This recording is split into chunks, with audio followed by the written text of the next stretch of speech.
السلام علیکم ورحمۃ اللہ وبرکاتہ۔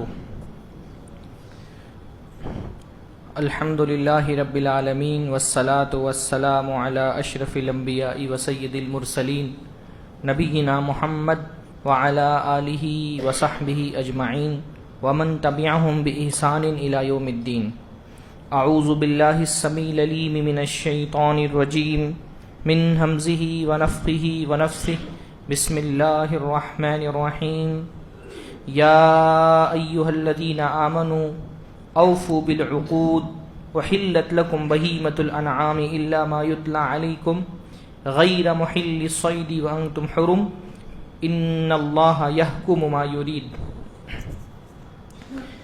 ہر طرح کی تعریف و توصیف اللہ رب العزت کے لیے لائق اور زیبا ہے، جس کی بے شمار نعمتوں میں سے بہت بڑی نعمت یہ ہے کہ اللہ تعالیٰ نے ہم کو اپنے پیارے نبی محمد الرسول اللہ صلی اللہ علیہ وسلم کو امتی بنایا، اور آپ کے ذریعے سے ایک پاک دین اللہ تعالیٰ نے ہم کو عطا فرمایا، پاک شریعت عطا فرمائی۔ اس شریعت کا سب کچھ پاک ہے، اس کا عقیدہ بھی پاک ہے، اس کی عبادتیں بھی پاک ہیں۔ یہ جس معاشرے کو قائم کرتا ہے وہ معاشرہ بھی پاک ہے، حتیٰ کہ اخلاق و عادات، اٹھنے بیٹھنے کے آداب، کھانے پینے کی چیزوں میں بھی اللہ تعالیٰ نے انسان کو ایک پاک دین اسلام کی صورت میں عطا فرمایا ہے۔ قرآن مجید کی یہ سورہ مائدہ ہے، جس کی تفسیر کچھ آیتیں، ان کی منتخب آیتوں کی تفسیر آپ کے سامنے رکھنی ہے، اور مسلسل ہم یہ دیکھ رہے ہیں کہ سورہ بقرہ مدنی صورت، اس کے بعد سورہ آل عمران وہ بھی مدنی صورت، پھر سورہ نساء یہ بھی مدنی صورت، پھر سورہ مائدہ یہ بھی مدنی صورت۔ تو مسلسل اللہ رب العالمین سورہ مائدہ تک کے جو صورتیں ہیں، 5 صورتیں آغاز کی، وہ ساری کی ساری جو ہیں وہ مدنی صورتیں، چاروں صورتیں یعنی سورہ فاتحہ کے علاوہ، اور بڑا حصہ جو قرآن مجید کا آغاز کا حصہ ہے وہ مدنی صورتوں پر مشتمل ہے۔ پھر سورہ مائدہ کے بعد سورہ انعام پہلی مکی صورت ہے جو آتی ہے۔ تو حالانکہ ترتیب کے اعتبار سے دیکھیں تو پہلے مکی صورتیں نازل ہوئیں، پھر مدنی صورتیں نازل ہوئیں۔ اصل میں ایک فرق ہم کو یہ بھی کرنا چاہیے کہ مکی صورت کس کو بولتے ہیں، مدنی صورت کس کو بولتے ہیں۔ ذہن میں عام طور پہ یہ بات ہوتی کہ وہ صورت جو مکہ میں نازل ہوئی وہ مکی صورت ہے، اور جو مدینہ میں نازل ہوئی مدنی صورت ہے، پر یہ مکی اور مدنی صورتوں کی صحیح تعریف نہیں ہے، صحیح ڈیفینیشن نہیں ہے۔ صحیح ڈیفینیشن یہ ہے کہ ہجرت سے پہلے جو صورتیں نازل ہوئیں وہ مکی صورتیں، چاہے وہ صورتیں طائف ہی میں کیوں نہ نازل ہوئی ہوں، وہ آیتیں کہیں اور ہی کیوں نہ نازل ہوئی ہوں، اگر وہ ہجرت سے پہلے نازل ہوئی ہیں تو وہ مکی صورتیں، اور جو صورتیں آیتیں ہجرت کے بعد نازل ہوئی وہ مدنی صورتیں، چاہے وہ مکہ ہی میں کیوں نہ نازل ہوئی ہو، پر وہ ہیں مدنی صورتیں کیونکہ وہ ہجرت کے بعد نازل ہوئی ہیں۔ اب ہجرت سے پہلے اور ہجرت کے بعد اللہ کے نبی صلی اللہ علیہ وسلم کے حالات بہت مختلف تھے۔ ہجرت جو ہے وہ اللہ کے نبی کی سیرت کا سب سے بڑا ٹرن اوور تھا، سب سے جو ہے وہ بڑا پوائنٹ تھا جس پر اللہ کے نبی صلی اللہ علیہ وسلم کی زندگی کا سب سے بڑا انقلاب ہم کہہ سکتے ہیں ہجرت تھی۔ ہجرت سے پہلے مسلمانوں کی حیثیت ایک مائنورٹی کی تھی، جو ایک میجورٹی کے حکومت میں رہ رہے تھے، یعنی مسلمان کیا تھے، ایک اقلیت تھے، مکہ میں رہ رہے تھے، مکہ میں حکومت اقتدار مشرکوں کے ہاتھ میں تھا، اقلیت تھے مسلمان، ایک مائنورٹی تھے۔ ہجرت کر کے جب اللہ کے نبی صلی اللہ علیہ وسلم مدینہ میں آ گئے، اب مسلمان مائنورٹی نہیں رہ گئے، اب ان کی ایک چھوٹی سی ریاست بن گئی ہے مدینہ، حکومت اور اقتدار ان کے ہاتھ میں آ گیا ہے، اب عدالت کا سسٹم ان کے ہاتھ میں ہے، اب مسجد نبوی ان کے ہاتھ میں، مکہ میں تھے تو کہاں، حرم میں، اللہ کے نبی صلی اللہ علیہ وسلم کے ہاتھ میں حرم کا اقتدار نہیں تھا، پر مدینہ آ گئے، اب مسجد نبوی ہے، مسجد قباء ہے، مسجد اللہ کے نبی کے ہاتھ میں، عدالت اللہ کے نبی کے ہاتھ میں، پھر مسلمانوں کی ایک فوج بن گئی جس کے اللہ کے نبی صلی اللہ علیہ وسلم سپہ سالار ہیں، ایک سماج تشکیل پا چکا ہے مسلمانوں کا، اس میں نکاح کے بھی مسائل آ رہے ہیں، اس میں طلاق کے مسائل آ رہے ہیں، اس میں جب جرائم ہو رہے ہیں تو پھر یہ مسئلہ ہے کہ کون سے جرم کی کون سی سزائیں متعین کی جائیں۔ تو مدنی صورتوں کے مضامین اس لیے دیکھیں گے آپ کہ مدنی صورتوں کے جو مضامین ہوتے ہیں وہ مکی صورتوں سے بہت مختلف ہوتے ہیں۔ مدنی صورتوں میں ہم کو ایک جیتا جاگتا اسلامی معاشرہ دکھائی دیتا ہے، اس میں ہم کو ساری چیزیں، عبادات کی بھی تفصیلات دکھائی دیتی ہیں، نماز، روزہ، حج، زکوٰۃ، پھر جو عدالتی نظام ہے مسلمانوں کا، حدود، قصاص، ان کی بھی تفصیلات ملتی ہے، وراثت کے احکام دکھائی دے رہے ہیں، طلاق کے احکام دکھائی دیتے ہیں۔ تو ایک مسلم سماج کیسا ہونا چاہیے، ایک مسلم معاشرہ کیسا ہونا چاہیے، اس کی جو تصویر ہم کو دکھتی ہے وہ مدنی صورتوں میں دکھتی ہے. تو اس لیے اس قرآن مجید کے آغاز میں مدنی صورتیں، جو اتنا بڑا حصہ مدنی آیتوں اور صورتوں کا ہے، اس کی وجہ یہ کہ قرآن مجید کوئی پڑھنا شروع کرے تو اس کو پہلے کیونکہ اب قرآن مجید مکمل ہو چکا، اب وہ تدوین کیا جا چکا ہے، اب جو قرآن پڑھ رہا ہے تو ہمیشہ ایک اسلامی معاشرہ دنیا میں موجود رہے گا. اس اسلامی معاشرے کے خد و خال کیا ہوں گے، وہ اسلامی معاشرہ کیسا معاشرہ ہوتا ہے، اسلامی سماج کیسا سماج ہوتا ہے، ایک حکومت جو اسلامی حکومت ہوتی ہے وہ کیسی ہوتی ہے، وہ ہم کو مدنی صورتوں میں پہلے دکھا دیا جاتا ہے. اس لیے اچھا، سورہ مائدہ کی خاصیت یہ ہے کہ یہ مدنی صورتوں میں مکمل طور پہ سب سے آخر میں نازل ہونے والی صورتوں میں سے، یعنی مدنی ادوار بھی مختلف ہیں.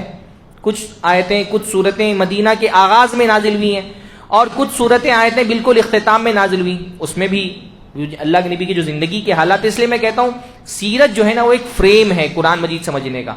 کسی نے اگر سیرت نہیں پڑھی ہے تو اس کو قرآن مجید بہت اچھے سے سمجھ میں نہیں آ سکتا. وہ جو اسٹرگل تھا اللہ کے نبی صلی اللہ علیہ وسلم کا، وہ اگر آپ کی نظر میں نہیں ہے تو وہ آیتیں جو ہیں وہ اس اسٹرگل کے پس منظر میں نازل ہو رہی ہیں نا.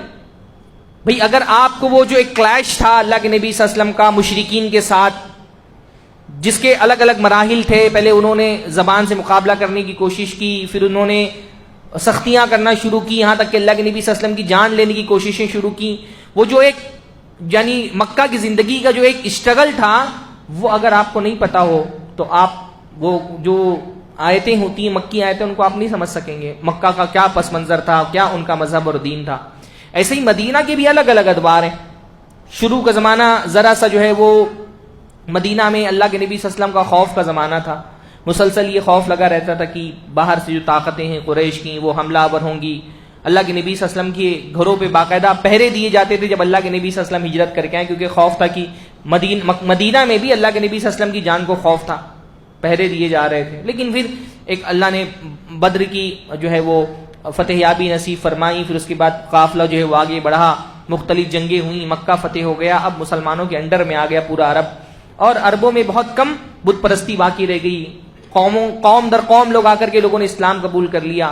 اب یہ جو آخری ادوار ہے مدینہ کے، جب اسلام غالب آ چکا ہے، اس دور میں یہ سورہ مائدہ نازل ہو رہی ہے. اس کو سمجھنا چاہیے. اس لیے سورہ مائدہ میں بت پرستی کے متعلق آپ کو بہت زیادہ آیتیں نہیں ملیں گی، کیونکہ تقریباً بت پرستی کا عرب سے خاتمہ ہو چکا تھا. لیکن سورہ مائدہ میں آپ کو عیسائیوں کے بارے میں گفتگو بہت زیادہ ملے گی. عیسائیوں کا عقیدہ، انہوں نے کیا کیا اللہ تعالیٰ کے ساتھ نافرمانیاں کی، کیسے کیسے اللہ کا عہد توڑا، اللہ سے جو وعدے کیے تھے ان کو کیسے نہیں نبھایا. یہ سورہ مائدہ کا بہت بڑا موضوع ہے. کیوں؟ کیونکہ جو ایک اسٹرگل مشرکین عرب کے ساتھ تھا، جب وہ ختم ہوا تو مسلمانوں کا دوسرا اسٹرگل شروع ہوا.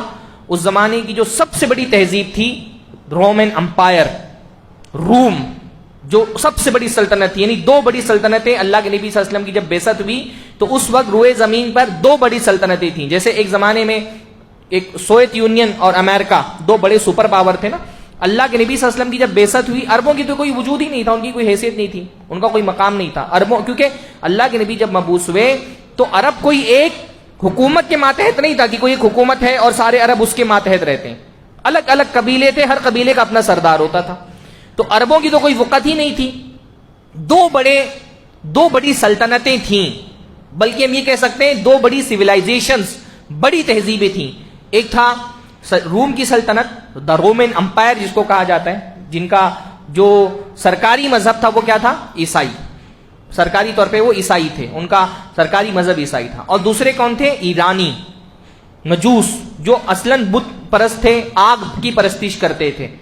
اب اللہ کے نبی صلی اللہ علیہ وسلم کا جو بدر کے بعد کا مرحلہ ہے اس میں رومی ایرانیوں پر غالب آ گئے تھے. انشاءاللہ کہ سورہ روم کی تفسیر میں وہ بات آئے گی. تو اس وقت سب سے بڑی سلطنت تھی رومیوں کی سلطنت. جب مسلمانوں کو مشرکین عرب سے، یہودیوں سے ذرا فرصت ملی تو ان کا ٹکراؤ کس سے شروع ہوا؟ رومیوں سے. غزوہ تبوک جو اللہ کے نبی صلی اللہ علیہ وسلم کی ہوئی، انشاءاللہ سورہ توبہ میں اس کا ذکر آئے گا، وہ کن سے ہوئی تھی؟ وہ مکہ کے مشرکین سے یا عرب کے مشرکین سے نہیں ہوئی تھی. غزوہ تبوک کس سے تھی؟ اس زمانے کی سب سے بڑی سلطنت سے مسلمان کا ٹکراؤ ہوا. آپ سوچیں اللہ کے نبی صلی اللہ علیہ وسلم کی زندگی کا انقلاب کتنی، اللہ کے نبی کی نبوت والی زندگی 13 سال مکہ میں، 10 سال مدینہ میں، 23 سال کا عرصہ. 23 سال پہلے اس قوم کی کیا حالت تھی؟ حبشہ جو ایک چھوٹی سی ریاست تھی، وہاں کا ایک بادشاہ آتا ہے کعبہ پر حملہ کرنے کے لیے، اور قریش کے لوگ مکہ خالی کر دیتے ہیں ڈر کے مارے کہ ہم نہیں لڑ سکتے۔ 23 سال میں اسلام نے، قرآن نے، اللہ کے نبی صلی اللہ علیہ وسلم نے وہ طاقت بخش دی اس امت کو، پورے عرب کو، کہ اس زمانے کی سب سے بڑی سلطنت، سپر پاور جو زمانے کا تھا، اس سے ٹکرا رہی ہے۔ ہاں، اس سے ٹکرا رہی۔ مسلمانوں کی جو جنگ شروع ہوئی، جنگ موتا، اس کے بعد تبوک، پھر اللہ کے نبی صلی اللہ علیہ وسلم نے اپنے آخر وقت میں جیش اسامہ جو ترتیب دیا تھا، اللہ کے نبی نے تاکید کی تھی کہ اس کو نہ روکا جائے۔ وہ کن سے لڑنے کے لیے جا رہے تھے؟ روم سے لڑنے کے لیے جا رہے تھے۔ آپ یہ سمجھ لیں کہ زمانے کا کوئی چھوٹا سا ملک، جیسے ویتنام کی امریکہ سے لڑائی ہوئی نا، چھوٹا سا ایک ملک ٹکرا جائے امریکہ سے، بالکل وہی صورتحال تھی۔ یعنی اللہ کے نبی صلی اللہ علیہ وسلم نے توحید کی دعوت، توحید جو ہے نا وہ انسان کے اندر قوت پیدا کرتا ہے، بہادری پیدا کرتا ہے۔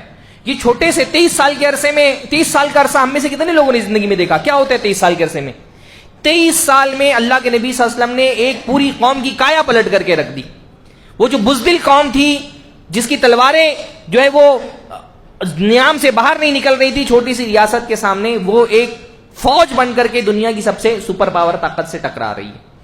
اس لیے آپ دیکھیں گے کہ سورہ مائدہ میں بت پرستوں کے خلاف اتنی گفتگو نہیں ہوئی، کیونکہ وہ تو تقریباً اختتام کو پہنچ چکے تھے۔ البتہ اب آگے کیونکہ عیسائیوں سے ان کا ایک کلیش شروع ہونے والا تھا، ایک جنگ شروع ہونے والی تھی، اس لیے زیادہ تر فوکس جو ہے سورہ مائدہ کے اندر وہ عیسائیوں کی طرف ہے۔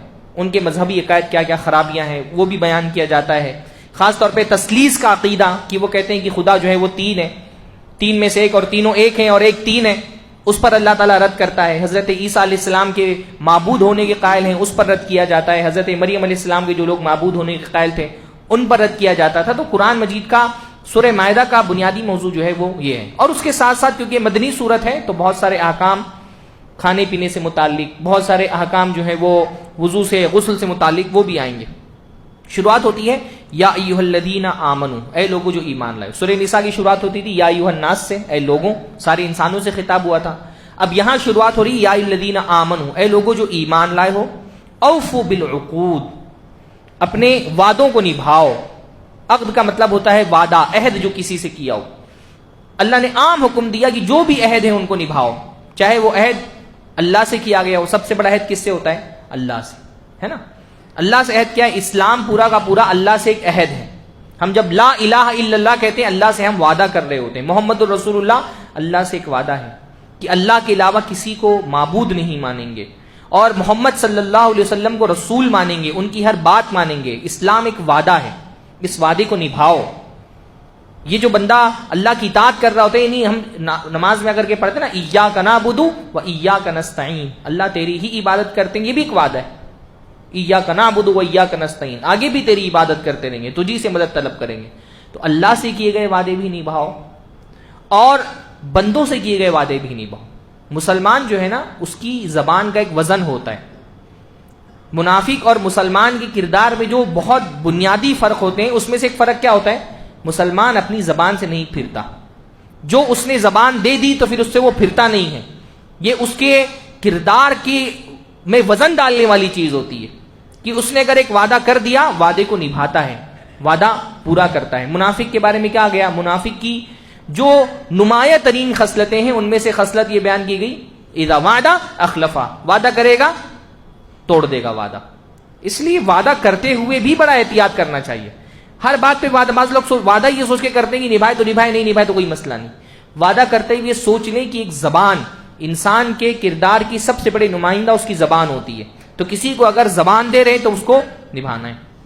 پھر اس کے بعد اللہ تعالیٰ نے کون کون سے جانور، کون کون سے کھانے ہمارے لیے حلال ہے بتائیں۔ احل لکم بہیمۃ الانعام الا ما یتلی علیکم، چوپائے جو ہیں، پالتو جانور، وہ تمہارے لیے حلال کیے گئے ہیں، سوائے ان جانوروں کے جن کے بارے میں اللہ نے تم کو بتا دیا۔ کھانوں کے بارے میں شریعت کا ایک اصول ہے۔ کیا اصول ہے؟ کہ دنیا میں جتنی چیزیں ہیں سب حلال ہیں، سوائے ان جانوروں کے جن کے بارے میں بتا دیا جائے کہ یہ جانور تم پر حرام ہے۔ کھانوں میں ہر جانور حلال ہے جب تک کہ اس کے حرام ہونے کی دلیل نہ مل جائے۔ ظاہر سی بات ہے، حلال یعنی حلال جو بہت زیادہ ہے، تو شریعت میں گن گن کے تو یہ نہیں بتایا جا سکتا تھا فلاں بھی حلال، فلاں جانور بھی حلال ہے، تو اصول دے دیا گیا۔ ہر جانور حلال ہے جب تک کہ اس کے حرام ہونے کی دلیل نہ مل جائے. تو فرمایا کہ سارے چوپائے تمہارے لیے حلال کیے گئے ہیں الا ما یتلا علیکم، لیکن جن جانوروں کے بارے میں تم کو پڑھ کے سنا دیا گیا کہ یہ جانور تم پر حرام ہے، ان کو نہیں تم کو مارنا ہے. ہاں سوائے اس کے کہ تم جب احرام کی حالت میں ہو تو شکار تمہارے لیے منع کیا گیا ہے. اس کے بعد اللہ نے فرمایا حج کا بیان آیا، کیونکہ اب وہ جو ہے حج جو ہے وہ مسلمانوں کے نگرانی میں ہو رہا ہے، اور اب مسلمان ایک طاقتور قوم بن چکے ہیں، اور یہ بڑے ستائے گئے ہیں، بڑے پریشان کیے گئے ہیں، اس حد تک کہ ان پر ظلم و زیادتی کی گئی ہے کہ ایک دور میں جب اللہ کے نبی صلی اللہ علیہ وسلم عمرہ کے لیے نکلے تھے، اللہ کے نبی صلی اللہ علیہ وسلم کو بالکل مکہ کی سرحد سے واپس کر دیا گیا تھا، عمرہ نہیں کرنے دیا گیا تھا. تو کوئی مظلوم جب وہ اقتدار میں آتا ہے تو اس کے اندر ایک جوش ہوتا ہے، ایک وبا ہوتا ہے، اپنے اوپر ہوئے ظلم کا بدلہ لینے کا خیال ہوتا ہے. اللہ نے فرمایا یا ایھا الذین آمنو، اے لوگو جو ایمان لائے ہو، اللہ کے شعائر کو حلال مت کرو، یعنی اللہ تعالیٰ کی دین کی علامتیں، حرام مہینے ہیں. اسی طرح سے جانور جو ہوتے تھے وللہدی والہدی کی جانور جو ہوتے ہیں، آپ جب حج کرنے جاتے ہیں تو جن جانوروں کو آپ قربانی کے لیے متعین کر دیتے ہیں یا طے کر دیا جاتا ہے کہ یہ جانور جو ہے وہ، تو اب وہ مقدس ہو جاتے ہیں، اب وہ قربانی کا جانور ہو گیا، مقدس ہو گیا ہے، اب اس کا احترام کرنے کا حکم دیا گیا ہے. شریعت کے تمام جو شاعر ہیں، علامتیں ہیں، ان کا احترام مسلمانوں پر واجب ہے. اچھا اس کا جو ہے وہ ایک وائلیٹ ہمارے زمانے میں یہ بھی ہوتا ہے نا کہ وائلیشن کی بہت سارے لوگ جو ہیں وہ دین کے مناسک کا، دین کے شاعر کا مذاق اڑاتے ہیں. رمضان کے مہینے میں واٹس ایپ پہ دیکھنے میں آتا ہے کوئی روزے کا مذاق اڑا رہا ہے، کوئی رمضان کا مذاق اڑا رہا ہے. جیسے ہی عید الاضحیٰ قریب آتی ہے، بقرعید جس کو ہم کہتے ہیں، تو بکرے کی تصویر ڈال ڈال کر کے میمز بنائے جاتے ہیں. اللہ کے بندو، اللہ نے فرمایا ہے کہ یہ اللہ کے شاعر ہیں، یہ دین کی علامتیں ہیں. آپ ویسے ہنسی مذاق کرنے والے ہو، شریعت میں مزاح جو ہے وہ منع نہیں ہے. اللہ کے نبی صلی اللہ علیہ وسلم بھی بعض مرتبہ مزاح کرتے تھے، لیکن اپنے مذاق کا، اپنی میمز کا، اپنے مزاح کا موضوع دین کو مت بناؤ، نماز کو مت بناؤ، روزوں کو مت بناؤ، حج کو مت بناؤ. ان کا احترام کرو، یہ اللہ تعالیٰ کی طے کردہ چیزیں. تو اللہ کا مقام اگر ذہن میں ہوگا تو اللہ کے دین کے جو شاعر ہیں ان کا بھی احترام کرو. تو فرمایا گیا کہ ان ساری وللقلائد والعام، جو حج کرنے کے لیے حاجی جاتے ہیں ان کا بھی احترام کرو. پھر ایک بڑی پیاری چیز اللہ نے فرمائی ولا یجرمنکم شنآن قوم ان صدوکم عن المسجد الحرام ان تعتدوا، کہ ایک قوم جس کی دشمنی یہ تھی کہ اس نے تم کو مسجد حرام سے روک دیا تھا، اب ان سے دشمنی ہے، ایک نفرت ہے، ایک ہیٹریٹ ہے، تو یہ ان قوم سے نفرت اور دشمنی تم کو اس بات کا مجرم نہ بنا دے کہ تم بھی حد سے تجاوز کرنے لگو. یعنی ایک تو ہوتا ہے اپنے بھائی کے ساتھ عدل کرنا، اللہ تعالیٰ کہہ رہا ہے اپنے دشمنوں کے ساتھ بھی انصاف کرو. آگے بھی فرمایا کہ کسی قوم کی دشمنی تم کو ناانصافی کا مجرم نہ بنا دے کہ دشمن ہے تو اس کے ساتھ جو بھی چاہو کرو. دشمنی میں بھی اعتدال اور عدل کی تاکید کی گئی ہمارے دین کے اندر. دشمنی میں بھی آگے مت بڑھ جاؤ.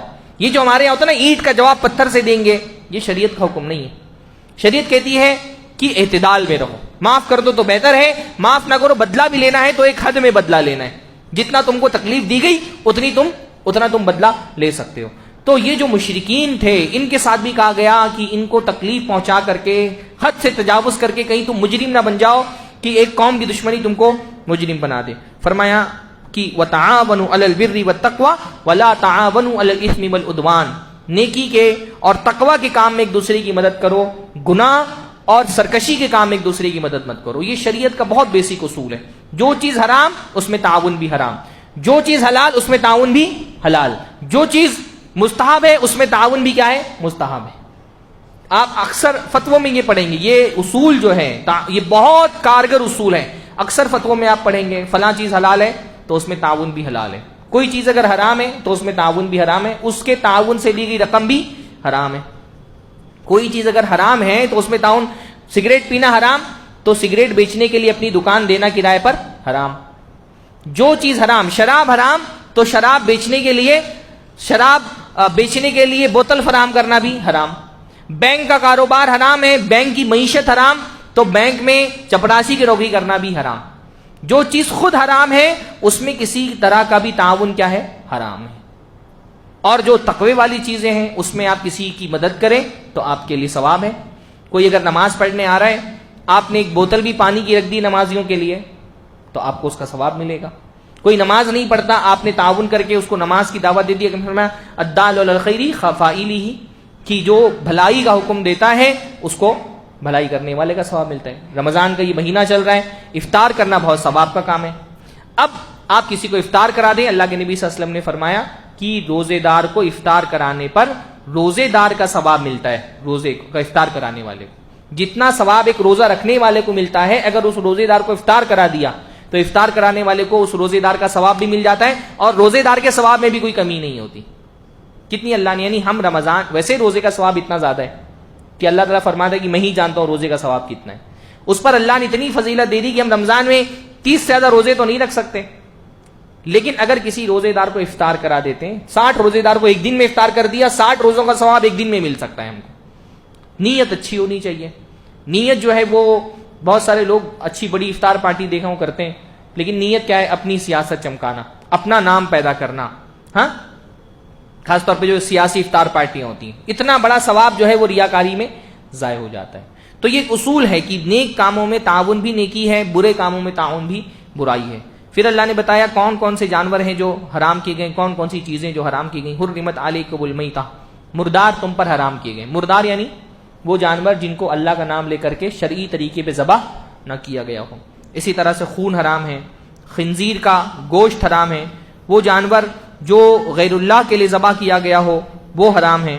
اسی طرح سے وہ جانور جو گلا گھٹ کر کے مر گیا ہو وہ حرام ہے، کسی چوٹ سے جانور مر گیا ہو وہ حرام ہو، اور اونچی جگہ سے گر کے مر گیا وہ حرام ہے، جو کسی جانور کے سینگ مارنے سے مر گیا ہو وہ جانور بھی حرام ہے۔ یعنی وہ سارے جانور جن کو ذبح نہ کیا جا سکا ہو، ذبح کا ایک معروف طریقہ ہوتا ہے، اس طریقے سے ذبح نہ کیا گیا ہو تو وہ سارے کے سارے جانور حرام ہیں۔ سورہ مائدہ ہی میں وہ بڑی پیاری آیت ہے جس کو ایک یہودی نے سنا تو کہا کہ اگر یہ آیت ہمارے دین میں نازل ہوئی ہوتی تو ہم اس دن کو اپنے لیے عید کا دن بنا لیتے۔ ایسی آیت کیا فرمایا؟ الیوم اکملت لکم دینکم، آج کے دن ہم نے تمہارے دین کو تمہارے لیے مکمل کر دیا، واتممت علیکم نعمتی، اور اپنی نعمت تم پر پوری کر دی، ورضیت لکم الاسلام دینا، اور بطور دین اسلام تمہارے لیے پسند کر لیا۔ اللہ نے دین، یہ اس لیے میں کہا کہ یہ بالکل آخر میں جو آیتیں نازل ہوئی ہیں سورہ مائدہ میں، اس لیے بعض علماء نے کہا کہ سورہ مائدہ میں کوئی بھی ایک آیت ایسی نہیں جو منسوخ ہو، کیونکہ ساری آیتیں آخر میں نازل ہوئی ہیں۔ تو اللہ نے فرمایا دین تم پر مکمل کر دیا گیا۔ مکمل کا مطلب کیا ہوتا ہے؟ اب اس میں کسی اضافے کی گنجائش نہیں رہ گئی، بند، اللہ تعالیٰ نے سیل پیک کر دیا۔ اللہ کے نبی کی وفات ہو گئی، اب اس دین میں کسی اضافے کی نہ ضرورت ہے نہ گنجائش، دین اب اپڈیٹ کرنے کی ضرورت نہیں ہے۔ اب اس میں اگر کوئی چیز نئی شامل کی جائے گی تو وہ دین نہیں ہو سکتی، وہ بدعت ہو جائے گی۔ یہ چھوٹی سی بات ہے جو ہم کو سمجھنے کی ضرورت ہے کہ دین کیا ہے، وہ جو اللہ کے نبی پہ نازل ہوا اور اللہ کے نبی کے ساتھ وہ مکمل کر دیا گیا۔ اب جو بھی دین کے نام پہ ہم کریں گے اس کی دلیل ہم کو کہاں دیکھنی ہے کہ وہ اللہ کے نبی پہ جو دین مکمل کیا گیا تھا اس دین کا وہ حصہ تھا کہ نہیں تھا۔ ہاں، 3 صدی ہجری میں، 4 صدی ہجری میں، 5 صدی ہجری میں کوئی چیز ایجاد کر دی گئی، اس کو دین میں شامل نہیں کیا، دین پیک ہو گیا ہے۔ مکمل مطلب کیا ہوتا ہے؟ اب اس میں کسی بھی اضافے کی گنجائش نہیں رہ گئی۔ یہ مسلمانوں کو ذہن نشین کرنا بہت ضروری ہے کہ اب دین کو کسی اپڈیٹ کرنے کی ضرورت بھی نہیں ہے، دین قیامت تک کے لیے اپڈیٹڈ ہے۔ یہ جو اللہ تعالیٰ نے اللہ کے نبی پہ جو ورژن دین کا نازل کر دیا وہ اب قیامت تک کے لیے موجود ہے، اب اس کو کسی اضافے کی ضرورت نہیں ہے۔ کوئی اللہ تعالیٰ نے کمی نہیں رکھی اس دین کے اندر، ہر چیز اللہ کے نبی نے بتا دی، ایک ایک باریک سے باریک چیز کی رہنمائی کر دی۔ اللہ نے فرمایا ما ترکت شیئا یقربکم الی اللہ تعالی الا وقد امرتکم بہ، کہ کوئی ایسی چیز نہیں جو تم کو اللہ سے قریب کرنے والی ہو لیکن میں نے تم کو اس کا حکم دے دیا ہے۔ وما ترکت شیئا یبعدکم عن اللہ تعالی الا وقد نہیتکم عنہ، اور کوئی چیز اگر تم کو اللہ سے دور کرنے والی تھی میں نے تم کو اس سے روک دیا ہے۔ تو دین ہمارا مکمل ہو چکا اللہ کے نبی صلی اللہ علیہ وسلم پر، اور اللہ نے بطور دین اسلام ہمارے لیے قبول کر لیا۔ یعنی قیامت تک آنے والا کوئی شخص اللہ کے یہاں پر قابل قبول اس کے اعمال کب ہوں گے؟ جب وہ مسلمان ہو۔ بحیثیت دین صرف ایک دین ہے جو اللہ تعالیٰ کے یہاں پہ قابل قبول ہے، باقی سارے ادیان کیا ہیں؟ باطل ہیں۔ ایک دین ہے جو حق ہے، اور یہ بھی ہمارے زمانے کا بہت بڑا فتنہ ہے، سیکولرزم کے نام پر سارے ادیان کو برابر کر دینا۔ بہت سارے مسلمان بھی بعض مرتبہ سیکولر اسٹیج پر ہوتے ہیں تو وہ کہتے ہیں ارے سارے دین ایک جیسے ہیں، سب کا خدا ایک ہے۔ نہیں، دین صرف ایک ہے، وہ اللہ کا دین، مسلمان، اسلام۔ اس کے علاوہ جو کچھ بھی ہے وہ سب باطل ہے۔ اللہ کے ہاں ویلڈ دین صرف اسلام ہے، باقی جو کچھ بھی ہے وہ باطل ہے۔ اللہ کے ہاں قبول صرف جنت میں صرف مسلمان جائے گا، کافر کے لیے جنت کے دروازے بند ہیں، جس نے اسلام قبول نہیں کیا اس کے لیے جنت کے دروازے بند ہیں، اس کے لیے جنت میں جانے کا کوئی امکان نہیں ہے۔ ویلڈ دین اللہ کے ہاں صرف اسلام ہے، اللہ نے بطور دین ہمارے لیے اسلام کو قبول کر لیا۔ پھر اب کیونکہ میں نے بتایا کہ یہ بہت زیادہ آگے سامنا مسلمانوں کا عیسائیوں کے ساتھ ہونے والا تھا، تو عیسائیوں سے متعلق یہ حکم دیا گیا کہ الیوم احل لکم الطیبات وطعام الذین اوتوا الکتاب حل لکم، کہ آج تمہارے لیے پاک چیزیں حلال کی جاتی ہیں اور جو اہل کتاب کا کھانا ہے وہ تمہارے لیے حلال کیا جا رہا ہے۔ اہل کتاب کا جو کھانا تھا وہ تمہارے لیے، یعنی مسلمان جو ہے وہ اہل کتاب کا کھانا کھا سکتے ہیں۔ اہل کتاب یعنی یہود اور نصارا، یہ اگر بسم اللہ بول کر کے اپنا جانور ذبح کریں تو ان کا ذبیحہ مسلمانوں کے لیے حلال ہے۔ کافر کا حلال، مشرک کا حلال نہیں۔ کوئی ہندو ہو، کوئی آگ پرست مجوسی ہو، بدھسٹ ہو، وہ اگر بسم اللہ بول کر کے بھی جانور ذبح کرے تو ہمارے لیے حلال نہیں ہے۔ لیکن اگر مسلمان یا کوئی یہودی یا کوئی عیسائی بسم اللہ بول کر کے کوئی جانور ذبح کرتا ہے تو ہمارے لیے حلال ہے۔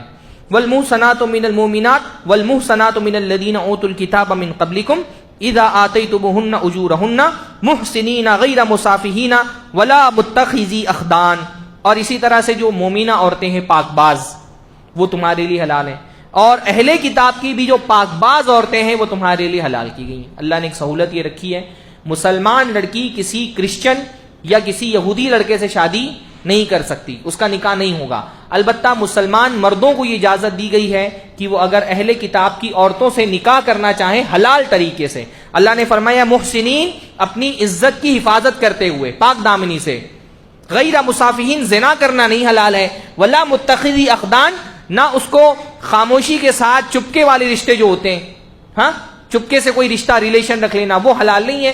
معروف طریقے سے سماجی طور پہ مسلمان لڑکا اگر کسی یہودی یا عیسائی لڑکی سے شادی کرنا چاہے تو اس کے لیے شادی حلال ہے، لیکن بہتر نہیں ہے۔ بہتر تو یہ کہ مسلمان میں بھی اس عورت سے شادی کی جائے جو دیندار ہو، اللہ نے فرمایا دیندار لڑکیوں کو ترجیح دو۔ اچھا، وہ جو زمانہ تھا وہ اس میں گھروں میں جو انفلوئنس ہوتا تھا وہ باپ کا ہوتا تھا۔ وہ جس زمانے میں یہ چیزیں حلال کی گئی نا عربوں میں، تو عربوں میں تو شوہر جو ہے وہ بہت پاورفل اتھارٹی ہوتا تھا گھر کے اندر، عورتوں سے دبتا نہیں تھا وہ ہمارے زمانے کی طرح، ہاں بلکہ سلف کی بعض عورتیں کہتی ہیں کہ ہمارے زمانے میں عورتیں اپنے شوہروں کا احترام ایسے کرتی تھیں جیسے عوام بادشاہوں کا کرتی ہے۔ اپنے عام سا کوئی آدمی اگر کسی بادشاہ کے سامنے چلا جائے تو کتنا احترام سے پیش آتا ہے، ایسی بیویاں اپنے شوہروں کا احترام کرتی۔ تو اس زمانے کے مصلحتیں اور اس زمانے کا جو ایک سماجی تانا بانا تھا وہ بہت مختلف تھا۔ اب ہمارے زمانے میں کیونکہ عورتیں حاوی ہو جاتی ہیں مردوں پر، اور بہت ممکن ہے کہ کوئی مسلمان اگر کسی کرسچن لڑکی سے شادی کر لے، یہودی لڑکی سے شادی کر لے، تو اس کے بچے بجائے باپ کا دین قبول کرنے کے لیے ماں کا ہی دین قبول کر لیں۔ تو اس زمانے میں یہ چیز بہتر نہیں ہے۔ علماء نے بہرحال بہت ساری کراہتیں ہیں یہودی اور عیسائی عورتوں سے شادی کرنے کی، اس لیے علماء نے اس سے عام طور پہ روکا ہے، لیکن کیونکہ اللہ نے حلال کیا تو کوئی حرام نہیں کر سکتا۔ آج بھی اگر کوئی شادی کرنا چاہے تو شادی کر سکتا ہے، اس کے لیے حلال ہے۔ البتہ زنا سے روک دیا، کہا کہ پاک بازی کے ساتھ نکاح کرو، اور جو ہے کوئی خفیہ تعلقات تمہارے نہیں ہو۔ اسلام میں ریلیشن جو ہے نا وہ خفیہ نہیں ہو سکتا ہے، لوگوں سے چھپ کر کے ریلیشن جو ہے وہ کھلے عام ہونا چاہیے۔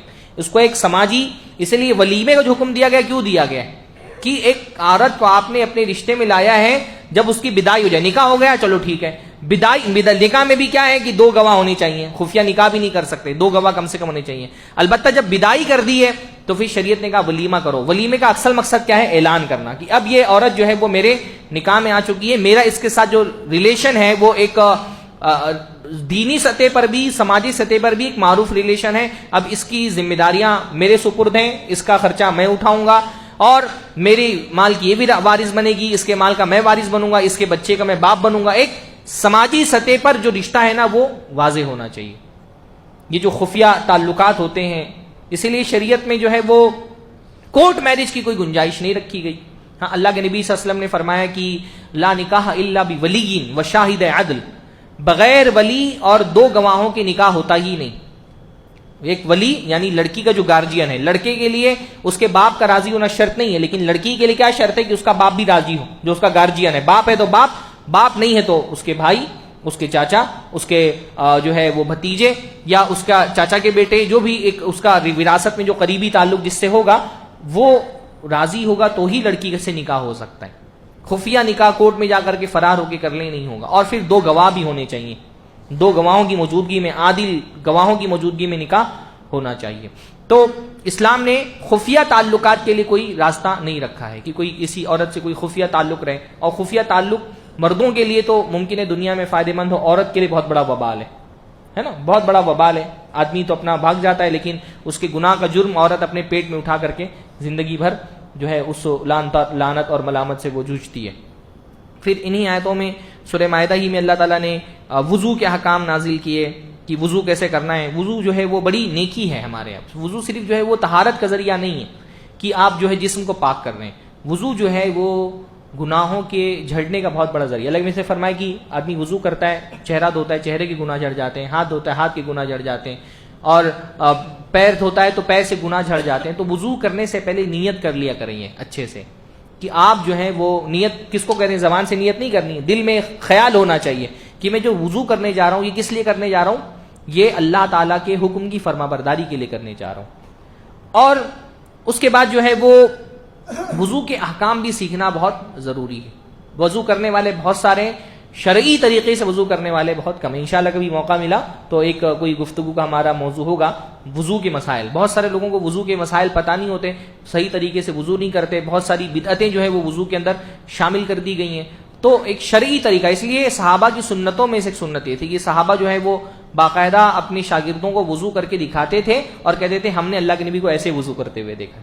تو وضو کا سیکھنا، وضو کے مسائل بھی سیکھنا چاہیے، کیونکہ وضو بھی کیا ہے، ایک اعلیٰ ترین، عظیم ترین عبادت ہے۔ پھر غسل کے مسائل بھی بتائے گئے کہ غسل کے کیا کیا مسائل ہیں جب تم جنبی ہو جاؤ، اور یا تم غسل تم کو کیسے کرنا ہے، اور اسی طرح سے جو ہے وہ یہ بھی بتایا گیا، تیمم کے مسائل بھی انہی آیتوں کے اندر ذکر ہوئے ہیں۔ پھر اللہ تعالیٰ نے ذکر کیا اہل کتاب کا، بہت ساری آیتیں اللہ نے فرمایا اہل کتاب کو دعوت دیتے ہوئے، یا اہل الکتاب قد جاءکم رسولنا یبین لکم کثیرا مما کنتم تخفون من الکتاب ویعفو عن کثیر۔ اہل کتاب تمہارے پاس ہمارا رسول آ گیا ہے، رسولنا آ گیا ہے تمہارا رسول ہمارے پاس، یعنی کیونکہ عیسائیوں کا بھی یہ عقیدہ تھا کہ ایک نبی جو ہے وہ آخری آنے والا ہے، تو اللہ نے بتایا کہ وہ نبی، وہ رسول جس کا تم انتظار کرتے تھے وہ اب تمہارے پاس آ چکا ہے۔ یبین لکم کثیرا مما کنتم تخفون من الکتاب، اور وہ نبی کیا کر رہا ہے کہ وہ چیزیں جو تم کتابوں میں چھپاتے تھے، جو اہل کتاب کے علماء تھے وہ کیا کرتے تھے، کتابوں کو چھپا کے۔ اصل میں اللہ کے نبی صلی اللہ علیہ وسلم کے زمانے میں جو عیسائی مذہب تھا یا جو یہودی مذہب تھا، ان کی جو مذہبی کتابیں تھیں وہ قرآن کی طرح نہیں تھیں۔ جیسے آج قرآن ہے، قرآن تک کے سارے مسلمانوں کی رسائی ہے نا، کوئی مسلمان قرآن اگر ترجمہ پڑھنا چاہے تو کوئی پریشانی اس کو تو نہیں ہوگی، بہت بے شمار تراجم حاصل ہیں۔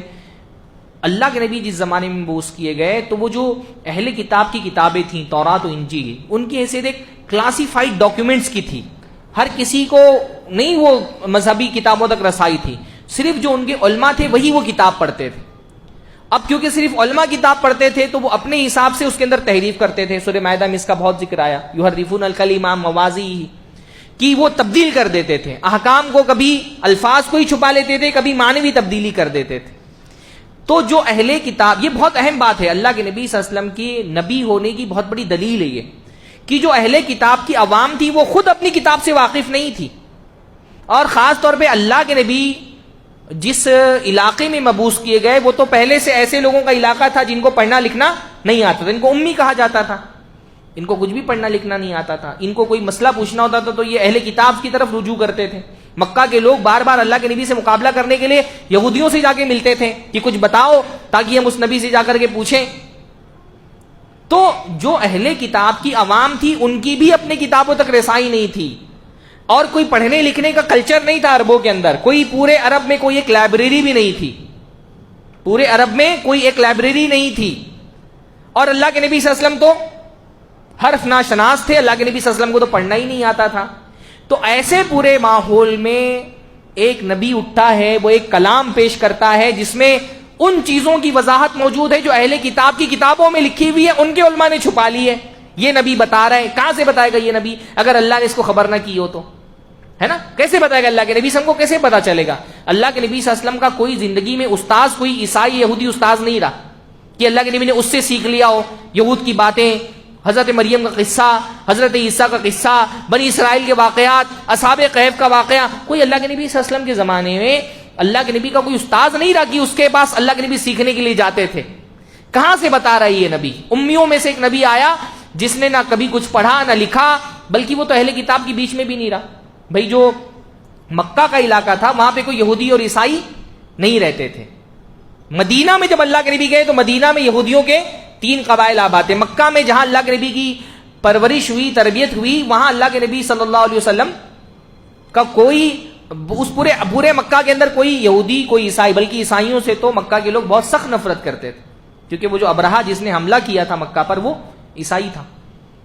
کہاں سے اللہ کے نبی صلی اللہ علیہ وسلم نے یہ ساری تفصیلات بتائیں، اور اتنی بہتر تفصیلات جو ان کی کتابوں سے زیادہ، انشاءاللہ بھی آگے باتیں آئیں گی اس طرح کی، ان کی کتابوں میں جو غلطیاں ہیں قرآن مجید ان کا کریکشن کرتا ہے. تم نے جو تبدیلی کر دی، اللہ فرما رہے کہ بہت ساری چیزیں جو تم چھپاتے ہو ہمارا نبی اس کو بیان کرتا ہے. پھر فرمایا لقد کفر الذین قالوا ان اللہ هو المسیح ابن مریم، کفر کیا ان لوگوں نے، تحقیق کی، کفر کیا ان لوگوں نے جنہوں نے کہا کہ اللہ ہی تو مسیح ابن مریم ہے.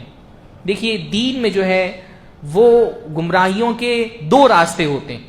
کبھی یہ ہوتا ہے کہ نبی ایک جو نبوت ہی کا انکار کر دیا گیا، جو ایک نبی کا مقام ہے اس کو تسلیم ہی نہیں کیا گیا، اس کو نیچے لا کر کے نبوت کا انکار کر دیا گیا. تو بہت ساری قومیں ایسے گمراہ ہوئی کہ انہوں نے اپنے نبی کو اس کے مقام سے گرا دیا، اور بہت ساری قومیں ایسے گمراہ ہوئی کہ نبی کو اس کے مقام سے بڑھا کر کے، غلو کر کے اللہ کے مقام پر لے جا کے پہنچا دیا.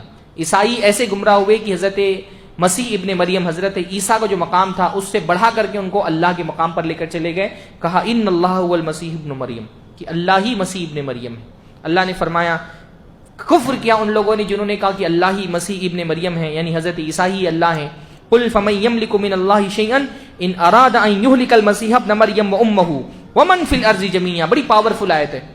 کہا کہ ان سے پوچھو کہ کون ہے اللہ کے مقابلے میں جو اگر اللہ تعالیٰ یہ چاہے کہ وہ مسیح ابن مریم کو بھی ہلاک کر دے، ان کی ماں کو بھی ہلاک کر دے، ساری دنیا کے لوگ ہلاک کر دے، کون ہے جو اللہ کا ہاتھ روک سکتا ہے؟ یعنی مسیح ابن مریم کا مقام بہت بلند ہے، لیکن آخر میں جا کر کے وہ کیا ہیں؟ اللہ کے رسول ہیں. یہ کبھی نہیں بھولنا چاہیے. اس لیے کبھی ہم جب اللہ کے نبی صلی اللہ علیہ وسلم کی رسالت کا کلمہ پڑھتے ہیں ہم کیا کہتے ہیں؟ اشہد ان محمدن عبد اللہ و رسولہ. ہم گواہی دیتے ہیں کہ محمد صلی اللہ علیہ وسلم اللہ کے بندے اور اللہ کے رسول ہیں. کبھی قومیں ابدیت کا انکار کر کے گمراہ ہو جاتی ہیں، کبھی رسالت کا انکار کر کے گمراہ ہو جاتی ہیں. سمجھ میں؟ قومیں کبھی کیا کرتی ہیں؟ رسول کو رسول ہی نہیں مانا. قوم نوح نے اپنے قوم کے رسول حضرت نوح کو رسول ہی نہیں مانا. حضرت صالح علیہ السلام کو سمود نے رسول نہیں مانا. حضرت ہود کو قوم عاد نے رسول نہیں مانا. کبھی رسالت کا انکار کر کے گمراہ ہو جاتے ہیں، کبھی رسول مان لیتے ہیں، ابدیت کا انکار کر دیتے ہیں. حضرت عیسیٰ کو رسول تو مان لیا لیکن کہا یہ عبد نہیں ہے، یہ کیا ہے؟ یہ خود اللہ ہیں. ان کو الوہیت کے درجے پہ لے کے چلے گئے. ہم کو بار بار یہ قرار کرایا گیا کہ محمد صلی اللہ علیہ وسلم اللہ کے رسول بھی ہیں اور بندے بھی ہیں. بندگی کا انکار مت کرو. اللہ کے رسول اپنے تمام تر، یعنی اللہ کے نبی کے مقام کو دنیا میں کون پہنچ سکتا ہے؟ بہت اونچا مقام اللہ کے نبی کا ہے، بے شمار فضائل اللہ کے نبی ہے. انسانوں میں کوئی انسان نبی صلی اللہ علیہ وسلم کے مقام کے قریب بھی نہیں، لیکن اپنی ساری فضیلتوں کے باوجود اللہ کے رسول بہرحال اللہ کے بندے. وہ اللہ نہیں بن گئے، اللہ کے اختیارات ان کو نہیں مل گئیں، اللہ کے صفات ان کو نہیں مل گئیں. اللہ کے نبی نے بھی بار بار یہ تاکید کی، لا تطرونی کما اطرت النصارى عیسی ابن مریم، کہ مجھ کو ویسا مت بڑھا دینا جیسا عیسی ابن مریم کو نصارہ نے بڑھا دیا. انما انا عبد اللہ ورسولہ فقولوا عبد اللہ ورسولہ، میں اللہ کا بندہ اس کا رسول ہوں تو مجھے اللہ کا بندہ اس کا رسول ہی سمجھو. لیکن آج قومیں کیسے گمراہ ہوئی؟ مسلمانوں کی ایک بڑی تعداد اس نے اللہ کے رسول صلی اللہ علیہ وسلم کو وہ صفات دے دی جو خالص اللہ کی ہیں. اللہ کے رسول کو عالم الغیب مان لیا، اللہ کے رسول کی بشریت کا ہی انکار کر دیا، اللہ کے رسول کو اللہ کے نور میں سے ایک نور مان لیا، اللہ کے رسول کو حاجت روا مان لیا، مشکل کشا مان لیا. ایک طبقہ تو ایسا ہے آپ خال ہی اس کی زبان سے کبھی یا اللہ المدد سنیں گے، کبھی نہیں. اس کو کوئی مصیبت آئے گی یا رسول اللہ، اے اللہ کے رسول مدد کرو، اے حضرت علی مدد کرو، اے عبد القادر جیلانی مدد کرو. ہاں، اللہ کا ذکر ہی اس کی زبان پر آپ کو بہت مشکل سے کبھی ملے گا. تو اللہ کے رسول نے فرمایا تھا کہ تم سے پہلے کی قومیں جو گمراہ ہوئی تم بھی انہی کے راستوں پہ چلو گے، اور ہم بھی انہی کے راستوں پہ چلے. جیسے انہوں نے اپنے رسولوں کا درجہ بڑھا کر کے اللہ کا درجے پہ ان کو پہنچا دیا، ہم نے بھی کیا کیا؟ وہ کام جو خالص اللہ کے لیے تھے، وہ عبادتیں جو خالص اللہ تعالیٰ کے لیے تھی، ہم نے وہ غیر اللہ کے لیے، اللہ کے رسول کے لیے، صحابہ کے لیے، مختلف اولیاء کے لیے خاص کر دیا. تو یہ اس لیے میں بار بار یہ کہتا ہوں نا کہ جو اہل کتاب کو ہم ان کے واقعات پڑھائے جاتے ہیں، ان کی گمراہیوں کا ذکر آتا ہے، یہ آئینہ ہے.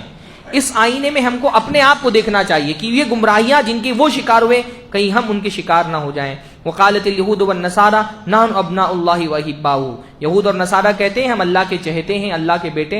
اللہ تعالیٰ پوچھتا ہے کہ پھر اللہ تعالیٰ تم کو عذاب کیوں دیتا ہے؟ اگر تم گناہ کرتے تو تم اتنے چہتے ہو تو تم کو عذاب کیوں ہوتا ہے؟ پھر سورہ مائدہ ہی میں اللہ تعالیٰ نے جو ہے وہ بیان کیا آدم علیہ السلام کے، حضرت آدم علیہ السلام کے دو بیٹوں کا قصہ، قابل اور حابیل. قابل جو ہے وہ حابیل، ان دونوں کے درمیان تنازع ہوا، کسی بات کو لے کے اختلاف ہو گیا، کسی لڑکی کے ساتھ شادی کا مسئلہ تھا اور حابیل کی شادی ہونے والی تھی. قابل ضد کرنے لگا میں کروں گا، کہا گیا دونوں قربانی کرو، تو قابل نے بھی قربانی کچھ دی اور حابیل نے بھی قربانی دی. تو پہلے جو ہوتا تھا وہ قربانی کی فوراً رسید مل جاتی تھی، آسمان سے ایک آگ آتی تھی اور قربانی کو جلا دیتی تھی، تو یہ پتہ چل جاتا تھا کس کی قربانی اللہ کے یہاں پہ قبول ہوئی ہے. یہ اللہ تعالیٰ نے ہم کو ایک اسپیشل اتھارٹی دی کہ ہم اپنی قربانی کر کے کھا لیتے ہیں. پہلے زمانے میں قربانی کرتے تھے وہ آگ آ کر کے اس کو جلا دیتی تھی. تو قابل کی قربانی نہیں قبول ہوئی، حابیل کی قبول ہو گئی. اب قابل کو حسد ہو گیا تو اس نے کہا میں تم کو قتل کر دوں گا. حابیل نے کہا مجھے قتل کر دو گے تو میں تو تم کو قتل کرنے کی کوشش نہیں کروں گا، تم میرا گناہ اپنا گناہ لے کے جہنم میں چلے جاؤ گے. تو آخر کار قابل نے کیا کیا؟ حابیل کو قتل کر دیا. دنیا میں سب سے پہلا قتل تھا، بلکہ دنیا کی میں پہلے انسان کی موت تھی، اس سے پہلے کوئی انسان مرا نہیں تھا. تب قابل نے قتل تو کر دیا لیکن اس کو یہ سمجھ میں نہیں آتا کہ لاش کا کیا کیا جائے، کیونکہ کبھی تک کوئی انسان مرا ہی نہیں تھا. یہ دیکھیے کتنے افسوس کی بات ہے کہ دنیا میں پہلے انسان کی جو موت ہوئی وہ نارمل موت نہیں تھی، وہ قتل سے ہوئی، وہ قتل سے ہوئی تھی. تو اللہ تعالیٰ نے اس لیے قابل کے ذمے دنیا میں جتنا بھی قتل ہوگا، کیونکہ قتل کی شروعات کس نے کی؟ قابل نے، تو دنیا میں ہر قتل کا گناہ قابل کو ملے گا. تو وہ اللہ تعالیٰ نے، اب وہ سمجھ میں نہیں آ رہا لاش کیا کریں، تو ایک کوا اللہ تعالیٰ نے بھیجا. اس نے پہلے زمین سے کچھ کھودا، پھر لا کر کے ایک لاش کوے کی دوسری دفنائی. تو سمجھ میں آیا کہ اچھا لاش کو ایسے دفنایا، کیونکہ اس سے پہلے کوئی انسان مرا نہیں تھا. دنیا میں سب سے پہلا قتل حسد کی وجہ سے ہوا. اس لیے بعض علماء نے کہا کہ آسمان میں سب سے پہلی نافرمانی حسد کی وجہ سے ہوئی ہے نا. ابلیس نے حضرت آدم علیہ السلام سے سجدے کا انکار کیوں کیا؟ حسد، کہ ان کو جو نعمت مل گئی مجھے کیوں نہیں ملی. قابل دنیا میں سب سے پہلے نافرمانی حسد کی وجہ سے ہوئی کہ حابیل کوئی چیز مل گئی وہ مجھے کیوں نہیں ملی. حسد ام الخبائث ہے، سارے گناہوں کی ماں حسد ہے، کہ بندہ یہ سوچے فلاں کو نعمت مل گئی مجھے کیوں نہیں ملی. اب وہ اس نعمت کو چھیننے کے لیے یا جس پر نعمت ہوئی ہے اسی کو تکلیف پہنچانے کے در پہ ہو جاتا ہے. اس لیے حسد جو ہے وہ بہت خطرناک چیز ہے، بہت خطرناک چیز ہے. اکثر گناہوں کی جڑ حسد ہوتی ہے، اکثر گناہوں کی بیج حسد ہے. اور حسد کا بہترین علاج ہے اللہ کی تقسیم پر ایمان لے آنا. اللہ کی تقسیم پر مان، بھئی کسی کو آپ سے زیادہ مال مل گیا، کون دینے والا ہے مال؟ اللہ دینے والا ہے. اگر اللہ نے میرے بھائی کی قسمت میں مجھ سے زیادہ مال رکھا ہے، میں کون ہوتا ہوں انکار کرنے والا اللہ کی تقسیم کا؟ میں راضی ہوں. رضینا قسمت الجبار فینا، اللہ نے جو ہمارے بارے میں تقسیم کر دیا ہم راضی ہیں. اگر اللہ نے میری قسمت میں اتنا ہی مال رکھا میں خوش ہوں. اس کو زیادہ دینا تھا، اللہ تعالیٰ بہتر جانتا ہے کس کو دینا چاہیے. جو مجھ کو نہیں ملا شاید میرے لیے بہتر تھا کہ مجھ کو نہ ملتا، اللہ نے نہیں دیا، میں خوش ہوں اللہ کی مرضی سے. اللہ کے فیصلے سے راضی ہو جائے تو بندے کو حسد نہیں ہوگا. پر ہمارے معاشرے میں کیا ہے؟ مال پر حسد، علم پر حسد، شہرت پر حسد. میں نے تو یہاں تک کہ دیکھا ہے کہ کسی کی بچی کو اچھا شوہر مل جاتا ہے تو لوگ حسد کرنے لگتے ہیں کہ اس کو اچھا داماد کیسے مل گیا.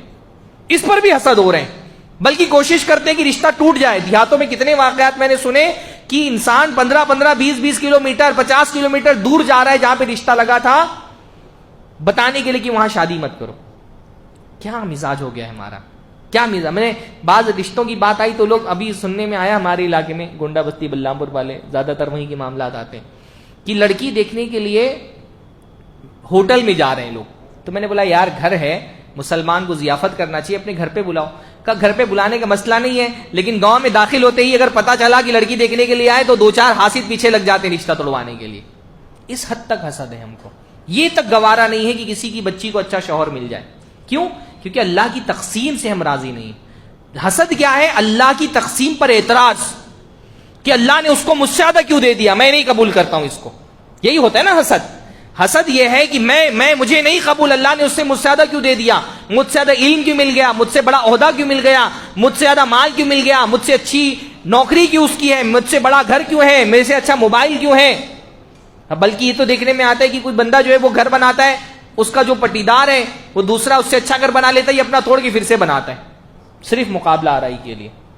یہ مزاج کیا ہے؟ اللہ کی تقسیم سے ناراضی ہونے کا مزاج ہے۔ یہ اللہ کی تقسیم سے راضی ہو جائیں گے تو یہ حسد دل کے اندر پیدا نہیں ہوگا۔ بہت سارے مسائل حسد کی وجہ سے پیدا ہوتے ہیں، تو دنیا میں پہلا قتل جو ہے وہ حسد کی وجہ سے ہوا۔ اس لیے بنی اسرائیل پر اللہ نے لکھ دیا کہ جو ایک نفس کو قتل کرے گا یا زمین پر فساد مچائے گا، اس کو سارے انسانوں کو قتل کرنے کا گناہ ملے گا۔